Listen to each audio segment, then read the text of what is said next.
찬 누룩이 아닌 오직 순전함과 진실함에 누룩 없는 떡으로 명절을 지키자.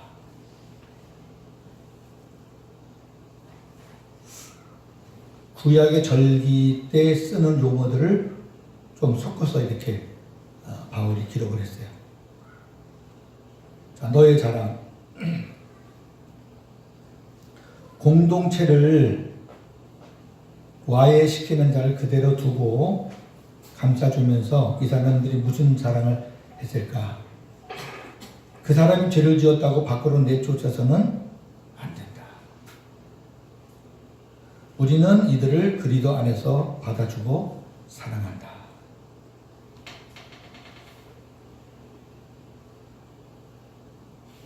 오히려 정죄하지 않고 품어주고 덮어주고 하는 것을 우리는 용서하고 사랑하는 공동체다. 이렇게 하면서 자기들을 자랑하고 있는 이 고린도 교회를 한번 보세요.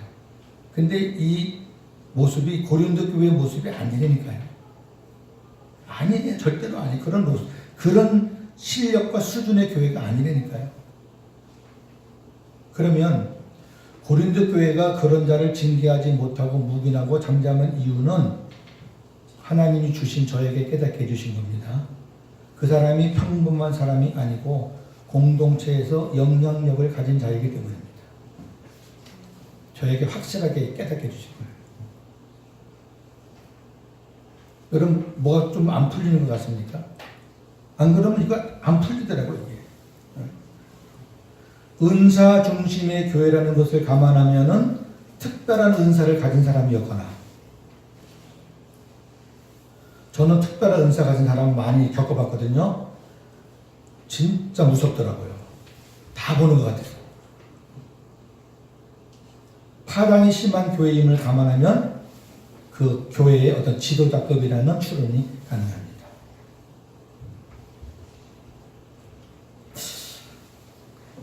자, 만약에 이 일을 저지른 사람이 평범한 사람이라고 그랬으면 벌써 일 났어요. 가만히 다 돕겠어, 이 사람들 성질에? 절대 가만 안 둡니다.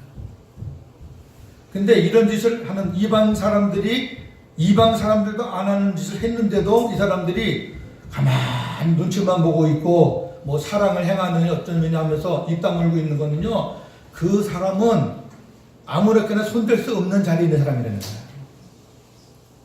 여러분, 우리 목사들이니까 우리 한번 깊이 생각해 보자고요.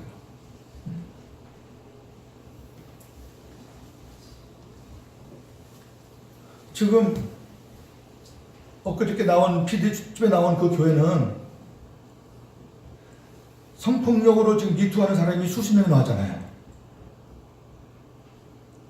근데 반대로 한쪽에서는 그 사람들을 다 집단으로 고발했잖아요.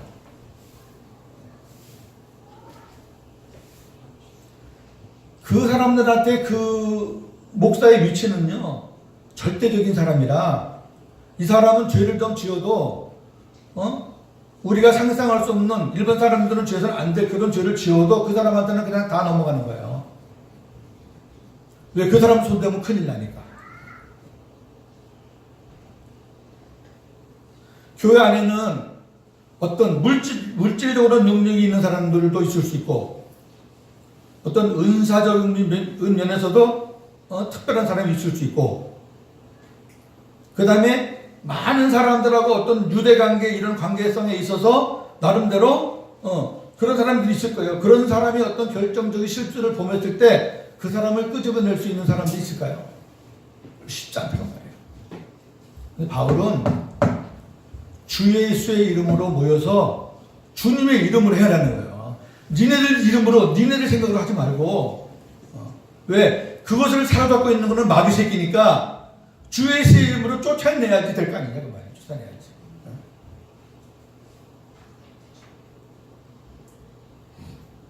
엊그저께 그런 목회자 같은 사람은 진짜 그 사람 안에 생명이 들어가서 이 말씀을 본다 그러면 자기가 옷 벗고 나가야지. 어떻게 그 앉아있어요? 그 사람은 선교비만 1년에 몇 억씩 받는 사람이에요. 선교비만.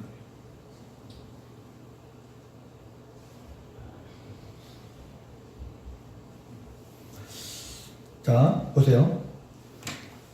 적은 누룩이 온 덩어리를 부풀게 한다라는 건 죄의 전형성인데요. 모든 것은 하나부터 시작합니다. 하나가 무너지면 결국 다 무너집니다.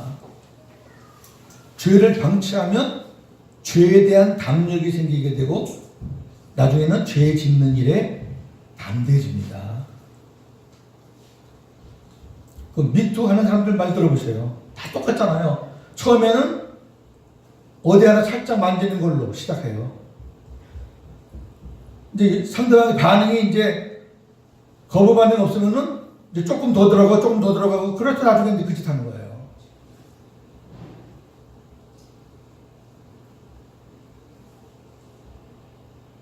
예를 들어서 누구도 했는데 뭐 나도 해도 괜찮겠지. 이런 일을 저질러도 뭐 아무 일도 안 일어나네. 난 천벌받을 줄 알았더니 뭐 안 일어나네. 그러면서 너도 나도 하는 거죠. 성경은 이렇게 말합니다. 데살로니가전서 5장 21절 22절.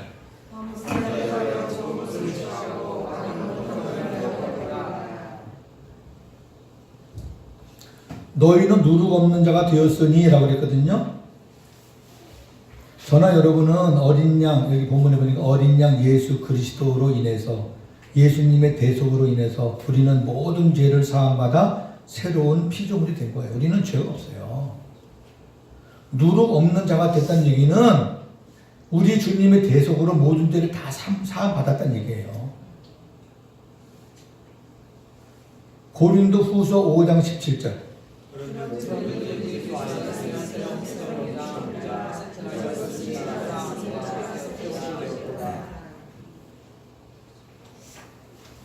그런데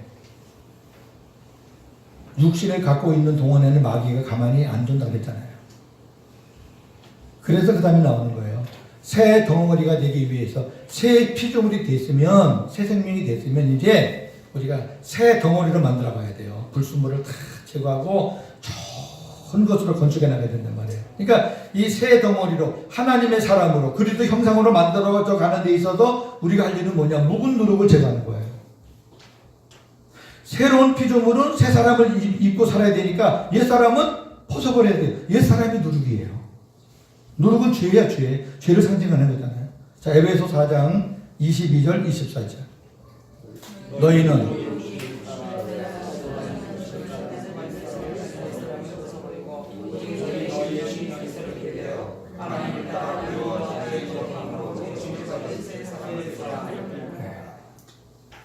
그 마지막에는 묵은 누룩이나 악하고 악의에 찬 누룩이 아닌 이건 우리 육체 소욕이에요.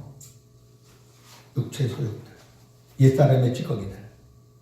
오직 순전함과 진사람의 누룩 없는 떡 그리스도예요. 예수님은 죄 없는 분이에요. 그분은 순전하시고 그분은 진실하신 분이에요. 육체의 소욕으로 살지 말고 예수 그리스도 안에서 주님의 마음으로 성령의 소욕으로 천국을 누리며 살라는 거예요. 이제는 우리가 어떻게 살아서 그렇게 되는 게 아니고 하나님의 은혜로 의로워졌고 하나님의 은혜로 모든 데 사함 받았고 그러나 육신이 있는 한은 자꾸 찌꺼기가 달라붙으니까 그거 떼어내면서 주님의 이름으로 물리쳐 가면서 주님의 마음으로 천국을 누리면서 주님 안에서 그렇게 살라는 거예요. 예수님과 한 몸이 되어서 순전하고 진사람의 누룩 없는 떡은 예수님이니까 오직 예수님과 하나가 되어서 예수님 안에서 살자는 거죠. 그러면서 결론적으로 너희 안에서 내쫓으라는 거예요. 나는 너희에게 쓴 편지에 음행하는 자들과 사귀지 말라 하였다. 그 말은 이 세상에 음행하는 자들이나 탐욕을 부리는 자들이나 약탈하는 자들이나 우상 숭배하는 자들과 절대로 사귀지 말라는 것이 아니다. 자, 이 본문의 주제는 음란만을 이야기하는 게 아니라는 거예요. 시작은 음란으로 시작했는데 그거는 하나의 샘플로 말하는 거예요. 고린도 교회 안에는 이 음행만 저지르는 것만 있는 건 아니에요. 여기 보니까 탐욕 부리는 자도 있고요. 약탈하는 자도 있고요. 우상 숭배하는 자들도 있고 그래요. 근데 이런 사람들은요, 다 보면 공통적인 게 있죠. 탐욕을 부리는 자도 가진 자예요. 아니, 못 가진 자는 탐욕 부릴 것도 없어요. 약탈하는 것도 있는 것들이 더해요. 우상숭배도 마찬가지입니다. 고린도 교회 안에 있는 가진 자들을 횡포해요. 다 동일해요. 음행하는 것도 그렇고. 자, 교회 밖에 있는 사람들한테 말하는 거라면은, 만일 그렇다면 너희가 세상 밖으로 나가야 할 것이다. 내가 한 말은, 만일 어떤 사람이 형제라고 하면서, 어떤 사람이 나는 주님의 자녀야, 하나님의 아들이야, 너희들과 한 형제야, 그렇게 말하면서 어떤 사람이 자기를 너희들의 형제라고, 그리스도 안에서 형제라고 하면서 음행하거나 탐욕을 부리거나 우상숭배를 하거나 사람을 중상하거나 술 취하거나 약탈하거든 그런 자와는 사귀지 말고 함께 먹지도 말라는 것이다. 밖에 있는 사람들을 판단하는 것은 나와 상관이 없지만 교회 안에 있는 사람들은 너희가 판단해야 하지 않겠느냐. 교회 밖에 있는 사람들은 하나님이 심판할 것이니 너희는 교회 안에 있는 악한 사람을 너희 가운데서 내쫓아라.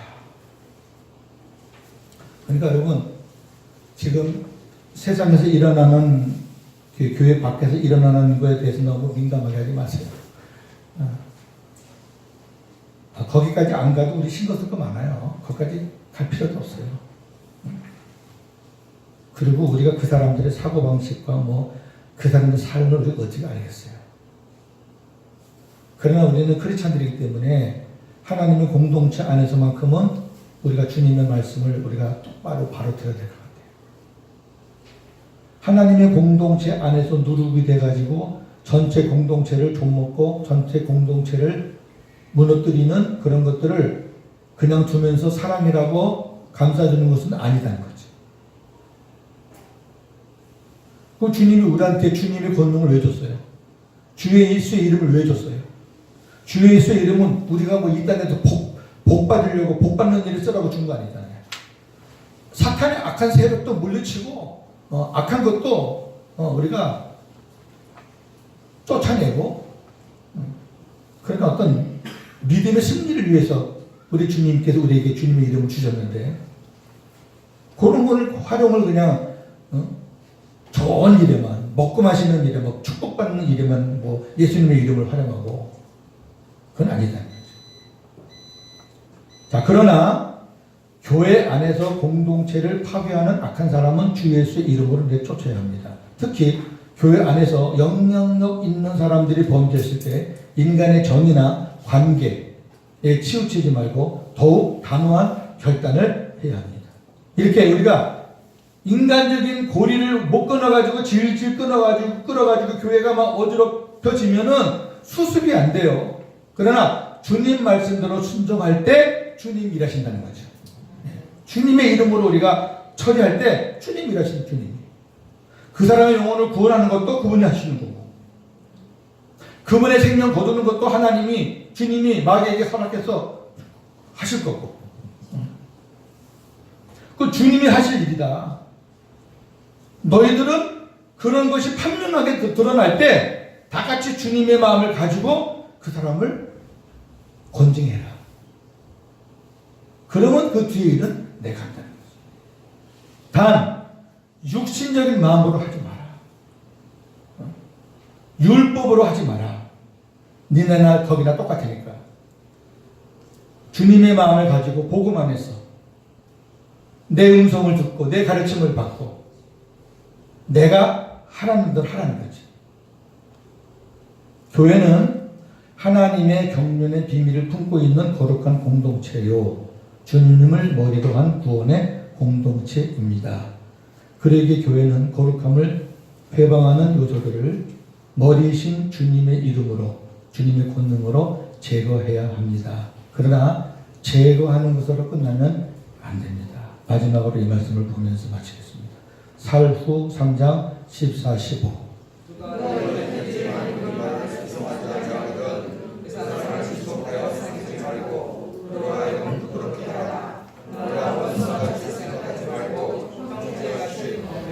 아멘. 여러분 잘 보세요.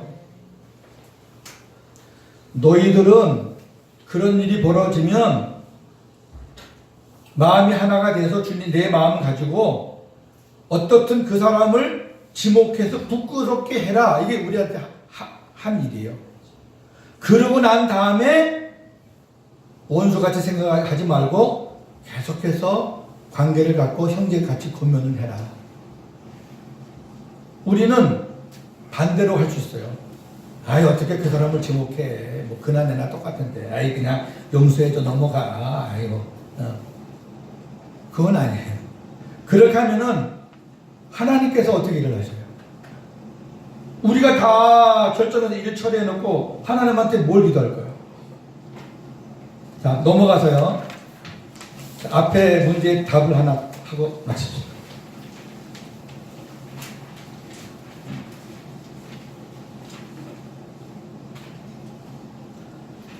자, 교회 밖에서 일어나는 미투 운동, 미투 운동에 너무 여러분 시간 뺏기지 마시고 마음 뺏기지 마세요.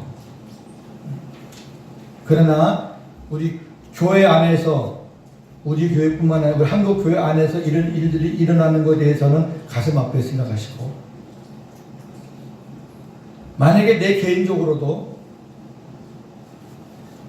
뭐 저도 그래요. 저도 이 새언약의 복음을 제가 5년 넘었는데 이제 이 새언약의 복음을 제가 깨닫기 전하고 깨닫기 이전하고는 정말 달라요. 깨닫기 이전에는 저도 이런 음란한 그런 생각들을 왜 안 해봤겠어요? 솔직히 했어요. 목회자들요, 저 뭐 해외여행 이런 데 가면요, 더 이상 얘기 안 할게요. 나쁜 짓 하는 인간들 많아요. 최소한도 호텔에 가서 이상한 거 봐. 최소한도. 근데요, 아침에 오면서 박경 목사님하고 얘기도 했지만, 이 새언약의 복음이 들어와서 주님이 내 안에 계셔서 같이 숨 쉬고 같이 말하고 같이 생명을 누리고 산다고 생각하니까 진짜 내가 뭐 어떤 의지로 뭐 해야 되겠다, 안 해야 되겠다, 봐야 되겠다, 안 봐야 되겠다, 그게 아니잖아요. 그냥 저절로 되는 거 아니에요? 저절로. 그래서 야, 감사하다. 이거밖에 없다. 이게 사는 거다. 혹시 내 안에 아직까지 그런 찌꺼기들이 육체 소욕이 솟아나면 주 예수의 이름으로 쫓아내시면 돼요. 처음에 저도 이렇게 우리 이원석 목사님 만나서 주님께서 그러더라고. 네 안에 있는 것 쫓아내야 돼. 그래서 쫓아냈어요. 쫓아내야지 어쩔 거예요. 그럴 수 없어. 근데 그놈이 예수의 이름으로 명하니까 쫓겨나가더라고. 참 희한해요. 그러니까 오늘 본문을 잘 보시면 주 예수의 이름으로, 그 다음에 주 예수의 능력으로, 그 다음에 주 예수의 날에, 그게 핵심입니다. 할렐루야. 승리합시다.